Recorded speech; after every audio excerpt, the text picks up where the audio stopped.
Hello everyone. I am just east of Parks, Arizona on a section of Old 66 that is very unique. Over the course of the next few minutes, I'm going to tell you why that is so unique, both to the highway and to myself. I hope that you'll stay tuned to watch this video, which I call The Walker's Rest.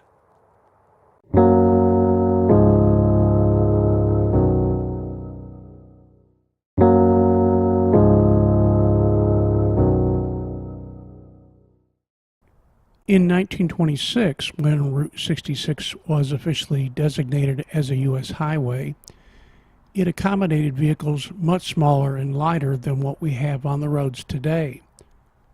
And because of that, the roads were much narrower and their surfaces in many places consisted of nothing more than dirt or gravel, which was quite common in the western United States. The 1930s brought many changes to Route 66, and it underwent its first of three major overhauls, also known as alignments.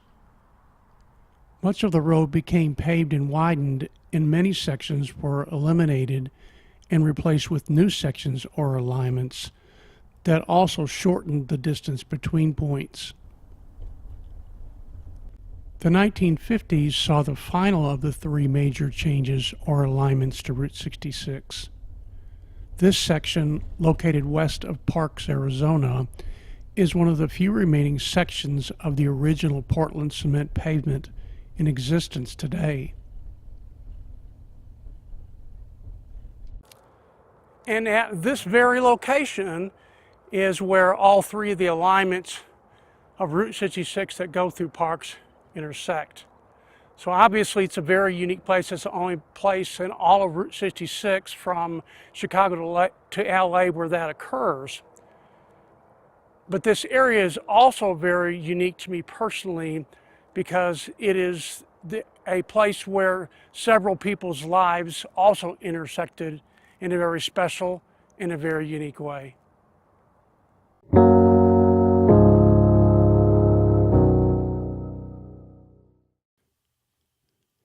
This second alignment of Route 66 through Parks, Arizona is the path through the area that I chose to walk late in the spring of 2001. And somewhere along this path, I heard the sounds of construction. Because of the forest, I wasn't able to actually see what was going on. But needless to say, the noise piqued my curiosity enough that I can still hear the pounding of hammers playing in my head all these years later. So after I completed my walk through the area, I drove through Parks along the third and final alignment of Route 66 and discovered that a restaurant was being built that sat directly next to a campground, which also piqued my curiosity because I knew that I would be needing a place to camp in the area long term. In 1995, the year that I first became interested in Route 66, I purchased my first book about it and began traveling it by motorcycle. That same year, the Stinsons family of Flagstaff, Arizona, decided to go into business for themselves and opened up the Ponderosa Forest RV Park and Campground in Parks, Arizona, located here at 100 North Parks Road, just a stone's throw from Interstate 40, as you can probably see and hear in the background. Right now I'm standing inside the Ponderosa Forest RV Park and Campground, where I actually spent most of my time as a home base throughout the whole walk that I did on Route 66. Behind me, as you can see, that there is a cabin kind of in the background, and this is where one of the family members who was the on-site manager actually stayed. And actually over the time that I was here, off and on for a few years, he and I actually got to be good friends, and I spent a lot of time just inside that cabin just chit-chatting and getting to know him. When I first came here, believe it or not, I came here in the summertime, and so I stayed in a tent, actually behind the camera, just a few hundred feet, and actually stayed in that tent for about 18 months, which, if you do the math there, it means that I spent one winter in a tent here, and then actually part of another one. And if you know anything about this part of Arizona, the winters are notoriously cold and usually a lot of snow.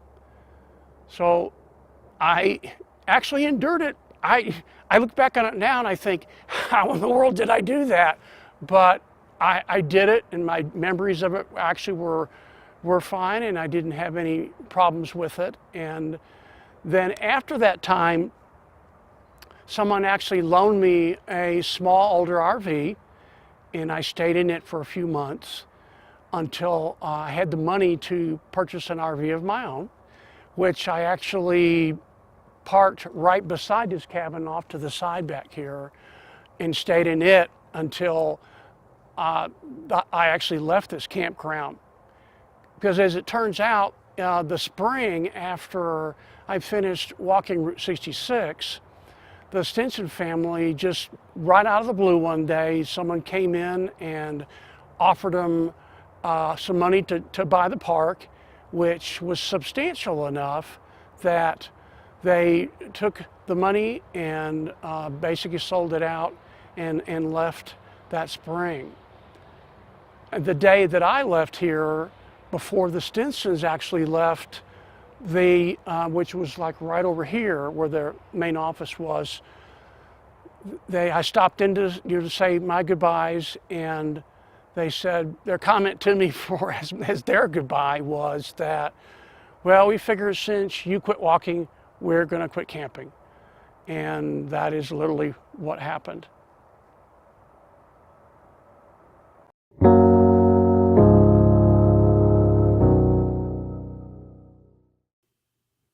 Over 2,000 years ago, the prophet Jeremiah penned these words spoken to him by God that are found in the Old Testament book of the Bible named after him.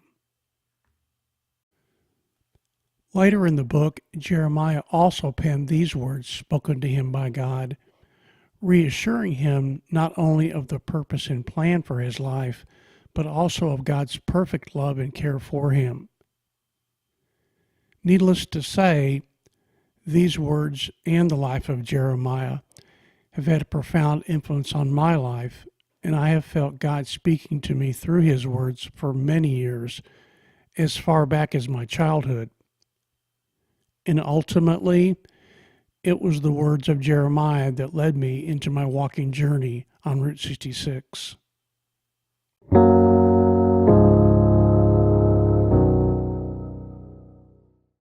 God had a plan for my life. And long before the idea of walking Route 66 ever entered my mind, he was working out all the details to bring the people and the places and things all together to intersect at just the right place and at just the right moment in time. Obviously, it's difficult for me to see this place that I once called home basically just abandoned and desolate. But still, somehow, I know that one day the place that I call the Walker's Rest will come to life once again. And just as I know that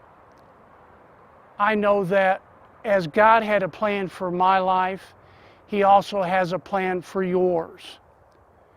And that even though you may not see it or understand what is going on with the circumstances of your life, he is working out the details just so he can bring together the right people, the right places, and the right things to intersect at just the right place and just the right moment in time.